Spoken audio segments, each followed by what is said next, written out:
Good morning guys. તો જો કૃષિ ઉઠીને રસોડા પર પ્લેટફોર્મ ઉપર લોકનો ડબ્બો મૂક્યો છે, ત્યાં બેસી ગયો છે। સવારમાં ઉઠીને કહેવા માંડ્યો કે મમ્મી મારે મેગી ખાવાની છે, તો જો એની માટે બનાવું છું મેગી। અને બીજી બાજુ પરી ઉઠીને આવી ગઈ છે। ગુડ મોર્નિંગ પરી। તો પરીને પણ મેગી બનાવવાની છે પરી। અને રાતે કૃષિ શું કહેતો હતો કે મમ્મી હું તો 5 વાગે ઉઠી જઈશ સવારમાં મેગી બનાવીને મેગી ખાવા માટે। હે 5 વાગે ઉઠી જઈશ? અત્યારે તો 10 વાગ્યા। તો 5 વાગે કહેતો હતો, તો કેમ વહેલો વહેલો ના ઉઠ્યો? ના ના ઢીલો। તો જો પરી અને ક્રિશિવ ફટાફટ એકબીજાની ચેલેન્જમાં ઉતર્યા છે। કોણ પહેલી મેગી ખાશે? જો હાથથી ગપાગપ મોટું જો બાઇટ્સ લે છે, અને કિસુ બે લાઈન લે છે મેગીની। નહીં કેવી છે મેગી? જો ખાવામાં કેટલા તલ્લીન છે, જવાબ જ નહીં આપતા મને તો। પરી તો સટાસટ બધી મેગી ખાઈ ગઈ ને પરી। અને હું ક્રિશિવ છે ને અહીંયાથી પરીને જોઈએ છે ને પરી, તો જોવે છે જો। અને બા ચા નાસ્તો કરીને ફરી સૂઈ ગયા। ક્રિશિવનો કાન આજે ચેક કરવાનો છે કે કેટલું રિકવર થયું છે કાનમાં, સોજો ઉતરી ગયો છે? બતાવ તો દુખે છે કાનમાં? તો ખાલી એવું ના કે પછી ડૉક્ટર છે ને તારો કાન કાપી નાખશે। દેખાતું કંઈ છે નહીં, મટી ગયું લાગે જો। હા સુકાઈ ગયું બધું, સુકાવાની તો દવા આપી હતી। અંદર જો કાનની અંદર સોજો ના આવે, દુખે નહીં અને સુકાઈ જાય એની તો દવા આપી હતી। ના નખ કોને માર્યો? જો ઊંચું જો, ઊંચું જો, આ રહ્યો જો। 10 વાગી ગયા છે ને મારે આજે બધા કામ પતી ગયા। જો કિશોર અને પરી શું રમો છો બેવ છે? બંને શું રમો છો? ટીચર તો બર્થડે આ તારી બર્થડે આવે છે નહીં આવતા અઠવાડિયે? તો બંને જણ રમે છે ને હું હવે કરીશ વિડીયોનું એડિટિંગ। જે કાલનો વિડીયો બનાવ્યો છે વિડીયોનું એડિટિંગ કરીશ ને અપલોડ કરીશ। તો હવે હું ફ્રી થઈ ગઈ છું ને હું બેસી ગઈ છું ખુરશીમાં, કારણ કે ડુંગળી આપી છે તો કોબીન ડુંગળી સમારે છે। મારે આજે બનાવવું છે મગ પુલાવ। અને આ બાજુ પરી અને ક્રિશિવ શું કરે છે? રમો છો? તો પરી ને ક્રિશિવ રમે છે। અને બીજી બાજુ તો હું આવી ગઈ છું અંદર બેડરૂમમાં। અને જો પરીએ કેવું કર્યું છે મારા ડ્રેસિંગ ટેબલની હાલત, જ્યાં બધો સામાન મૂકવાનો હોય ત્યાં ચાર્જર છે, પછી આ ગુડ નાઇટ મૂક્યું, વિક્સની ડબ્બી મૂકી છે, તો બધું કાઢીને ચોખ્ખું કરીશ અને બરાબર ગોઠવીશ।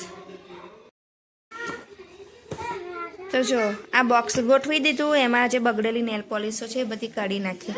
અને બીજી બાજુ આ પરીની માથાની એસેસરીઝ છે, જો કેટલી મસ્ત મસ્ત છે, પણ અમારા પરીને શોખ જ નથી। ને આ ગાઈસ મેં ઘરે બનાવેલું, જે બજારમાં 50 કે 100 રૂપિયાનું મળતું હતું, ટ્રેન્ડિંગમાં હતું ત્યારે, તો 10 કે 20 રૂપિયાના ઊન લાવી લઈને 10 રૂપિયાની કોળીઓ લાવી લઈને આ બ્લેક રબર તમારી પાસે હતું જ, તો મેં 20 રૂપિયાના 30 રૂપિયાના 2 બનાવેલા। પછી જો ફ્લાવરવાળું પણ મેં ઘરે બનાવેલું।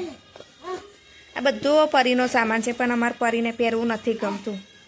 અને પરીએ જો આ બીજું બધું ગોઠવી દીધું છે એટલે મારું કામ થોડું ઓછું થઈ ગયું નહીં પરી? અને આ બાજુ ક્રિશિવ જો કંઈક ગડબડ કરતો રહે છે નહીં? તો જો પરીએ છે ને શું પહેર્યું છે? સોનાનું વીટી। તો સોનાની વીટી કેટલાની આવી હતી? 10 રૂપિયાની। આ ગળામાં જે ચેન પહેરી છે કેટલાની છે? 50 રૂપિયાની। અને આ વેસ્ટર્ન કપડામાં સારી લાગે। અને ક્રિશિવે જો ઘડિયાળ પહેર્યું, કેટલા વાગ્યા કીશું? ના તું કે ને કેટલા વાગ્યા? 20 વાગ્યા।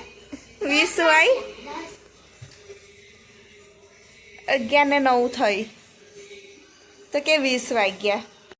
તો ગાઈસ જો મેં ડ્રેસિંગ ટેબલમાં ઉપર મેં મારું ઇમિટેશન મૂક્યું છે, આમાં ઓક્સોડાઇઝનું છે નવરાત્રિ માટેનું, અને આખું કલેક્શન અમારી ઢેવરીનું છે, પરીનું। તો જો કેટલી બધી પીનો છે, માથી નથી એવું આડી અવડી મૂકું છું। જો બધી એને ઊંચી નીચી કરી હતી, તો મેં બધી કમ્પ્લેટ ગોઠવીને આ બધી વસ્તુના આ બધું સામાન ત્યાં જ જોવા મળશે જેમના ઘરમાં છોકરીઓ હશે।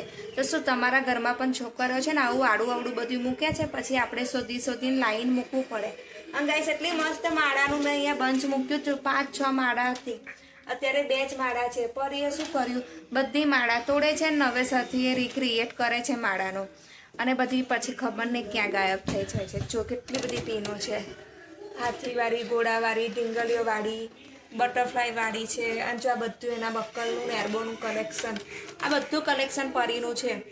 અને હજુ પણ પરી એવું કે મમ્મી મારી પાસે તો કાંઈ છે જ નહીં. અને હેર બેન્ડ પણ એટલા બધા છે ને એના માથામાં નાખવાના, છતાં એ જૂના નાખીને ફરે છે. એને મારા જેવી આદત પડી છે, કેમ કે હું નવા કપડાં લાવું ને તો નવા કપડાં પડી રહે, તો છેલ્લે તો લહેંગાને ટી શર્ટમાં જ ફરતી હો. એમ પરીને પણ એવું જ છે. જો છે કશું, એને ખાલી એક નાની ટિકટોક પિન નાખી છે કાળા કલરની, જો માથામાં. એટલું બધું કલેક્શન હોવા છતાંય. અને આમાં કિસ્સુ લિપસ્ટિક લઈને બેઠો છે. કોને કરવાની છે? મારે નથી કરવી. જો મને કહે છે તું લિપસ્ટિક કર, પણ એ મેં ફેંકી દીધી છે, બગડી ગઈ છે લિપસ્ટિક. એ મારે લેવી પડશે ને, તો ક્રિશી આખા ઘરની દિવાલો પર લિપસ્ટિક ઘસશે અને પછી માર ખાશે. અને જો પરી પાસે માથામાં નાખવાની રિંગ કેટલી મસ્ત છે, બિલ્લીવાળી છે, ફૂલવાળી છે, બાર્બી ગર્લવાળી છે, પછી જો ફ્લાવરવાળી, પછી આ પેલી ટ્રેન્ડિંગમાં ચાલે ને એ પણ છે. કેટલું બધું કલેક્શન છે. જો પણ એને માથામાં નાખ્યા છે, ઉપરથી એને માથું પણ બગાડી નાખ્યું. મસ્ત મેં ઓરીને આપ્યું હતું. ગોઠવી દે ચલ મસ્ત. કીશું એ હેંગલ આપી દે, તો અમે બધી રીંગો એ હેંગલમાં ગોઠવીએ છીએ. તારે કઈ રીંગ નાખવી છે? લઈ નાખીએ આપણે. તો જો મારી બંગડીઓ જૂની થઈ ગઈ તો ક્રિશી પહેરીને બતાવે છે. પહેરાય ક્રિશુ? શું? હા ના પહેરાય. તને કડું નહીં પહેરાયું તારું? જો આપણે કડું પહેરવાનું, છોકરાઓ કડું પહેરે. એ બધી નાખી દઉં છું બંગડીઓ, હવે જૂની થઈ ગઈ ને. આજે મારે બનાવવા છે મગ પુલાવ. તો જો મેં મગ બાફીને મસ્ત કોરા કરવા મૂકી દીધેલા અને એકદમ છૂટા છૂટા થયા છે. જો કેટલા મસ્ત બફાઈ ગયા છે મગ પણ. અને આ બાજુ પાણી ઉકાળવા મૂક્યું છે, કોબી સમારી છે, લીલા મરચાં છે, ડુંગળી છે, અને છેલ્લે એક ટામેટું સમારીશ. અને આદુ લસણની પેસ્ટ તૈયાર છે. તો બીજી બાજુ મેં પાણી ઉકાળવા મૂકી દીધું છે. તો પાણી ઉકળશે એટલે છૂટો રાઈસ બનાવી ઠંડો કરવા મૂકીશ. તો જો મેં આજે બનાવ્યા છે મગ પુલાવ ને કેટલા યમ્મી લાગે છે ને. થોડા મોરા બનાવ્યા છે છોકરાઓને લીધે, એ લોકો ખાઈ શકે. અને લાગશે તું લસણની ચટણી નાખીને ખાઈશ મારી રીતે. તો પરીને બહુ ભૂખ લાગી તો પરી કે મમ્મી મને બનાવી દે. તો મેં ગરમ ગરમ બનાવી દીધા છે મગ પુલાવ. એની સાથે દહીં ખાઈશ કે કઢી ખાઈશ? દહીં હું લેતા આવું. ક્રિશિવને ટીવી જોવાનો ટાઈમ ઓવર થઈ ગયો ને હવે આવ્યો પરીનો વારો. તો ક્રિશિવ જો બાલ્કનીમાં બેઠો બેઠો નીચે બાગમાં જોવે છે. નહીં કીશું? કીશું શું જોવે છે એ? જો બાલ્કનીમાં એકલો એકલો રમ્યા કરે છે. અને પવન એટલો બધો આવે છે ને કે જો તમે જોઈ શકો છો મારા અડધા કપડાં નીચે ઉડી ગયા હતા, હું પાછા લેવા ગયેલી. ક્રિશિવે મારું ટ્રાયપોડ ચાર્જિંગમાં મૂક્યું છે, તો એ ચેક કરે છે લાઇટ થાય છે કે નથી થતી. પાછળથી સ્વિચ દબાઈ તો હમણાં થશે. શું થયું? મહાસંગ્રામ તમારો ચાલુ થઈ ગયો. શું થયું? પરી કેમ રડે છે? કોને? તો એવી ના ખેંચાય. એ હવે ચૂપ નહીં થાય. જો આવું ને આવું કરશે, એ વધારે રડે છે ને. એ જાની જોઈને રડશે. જો હજુ ચીસો પાડે છે ને. એ વારે વારે રડ રડ જ કરે. એટલે તને કહું એની જો રમવાનું જ નહીં, એને સહન નહીં થતું. જો પરીએ ઓશંગું ખેંચ્યું જોરથી. તે નાનો છે એને ખબર ના પડે. તો એને કહું છું જ ને સુઈ જા, પણ એને રમવું છે. ના ઊંઘે પાછો ઊભો થઈ જશે ને. જો એ પાછો રમવા ગયો. રમવું હોય તો રડવાનું નહીં. રિસાઈન બહાર જતો રહ્યો. ક્રિશિવ રમે છે બોલ એકલો એકલો.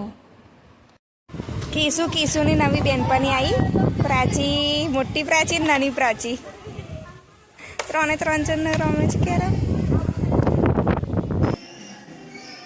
તો ગાઈસ જો મેં આલુ પરોઠાનો મસાલો બનાવી દીધો છે ને મેં 4 આલુ પરોઠા બનાવેલા. તો એક ઠંડો કરીને કીસું કટ કરી નાખ્યો છે અને બીજા થાય છે. તો ચલો કોને આલુ પરોઠા ભાવે છે કોમેન્ટ્સમાં અવશ્ય કહેજો.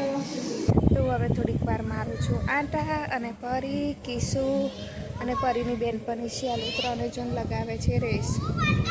જો હવે કોણ ફટાફટ સાયકલ ચલાવીને આગળ આવે છે એ જોઈએ. તો સહેલું સૌથી પહેલાં આવી, પછી પરી આવી, કીસુ આવ્યો.